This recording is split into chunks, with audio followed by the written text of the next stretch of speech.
ओम सशंख चक्रम सकिरीटकुंडलम सपीतवस्त्रम सरसीरुहेक्षणम सहार वक्षस्थल कौस्तुभश्रियम नमामि विष्णु शीर्षा चतुर्भुजम।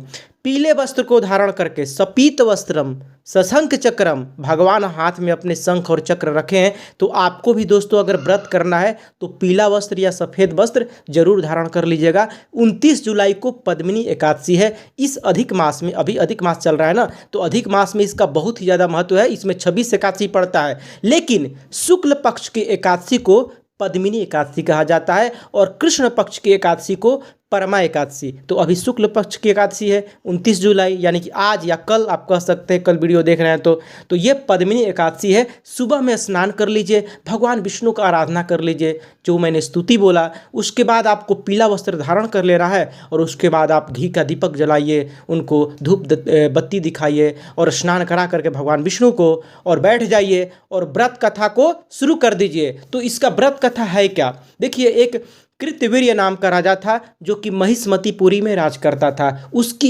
1000 रानियां थी, लेकिन उसके वंश में कोई पुत्र नहीं था। तो वंश में कोई पुत्र नहीं था, उसको बहुत ही खराब लगता था कि इतना बड़ा राज्य है, साम्राज्य है, लेकिन मेरा कोई भी पुत्र नहीं है। इसके वजह से बहुत दुखी रहता था।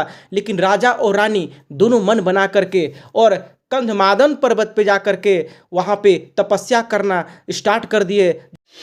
राजा और रानी दोनों ने मिलकर के 1000 वर्ष तक उस पर्वत पे तपस्या किया। उसके बाद से अनुसुईया ने आकर के उन्हें सलाह दिया था कि अगर तुम्हें सर्व मनोकामना पूरा करवाना है और भगवान विष्णु को प्रसन्न करवाना है तो इस मलमास में, जो उस समय मलमास चल रहा था, इस मलमास में शुक्ल पक्ष की जो एकादशी आ रही है, उसी एकादशी को आप लोग निराहार रहिए और निराहार रह के भगवान विष्णु को प्रसन्न करने की कोशिश कीजिए। उसके बाद से राजा रानी दोनों ने इस व्रत को रखा।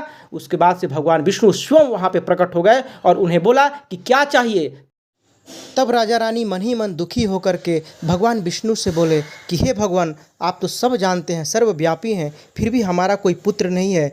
इतना धन साम्राज्य है, इसके बावजूद भी। भगवान मुस्कुरा करके बोले कि तुम्हारा हर इच्छा पूरा होगा।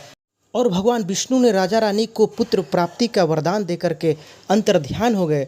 सशंख चक्रम सकिरीटकुंडलम सपीतवस्त्रम सरसीरुहेक्षणम सहार वक्षस्थल कौस्तुभश्रियम नमामि विष्णु शीर्षा चतुर्भुजम शांताकारं भुजगशयनं पद्मनाभं सुरेशनं विश्वाधारं गगनसदृशं मेघवर्णं शुभांगनं लक्ष्मीकांतं कमलनयनं योगिधीर ज्ञानगम वंदे विष्णु भवभैरव सर्वलोकैकनाथनम। सर्वलोक, सभी लोकों के नाथ हैं वो। कौन? भगवान विष्णु।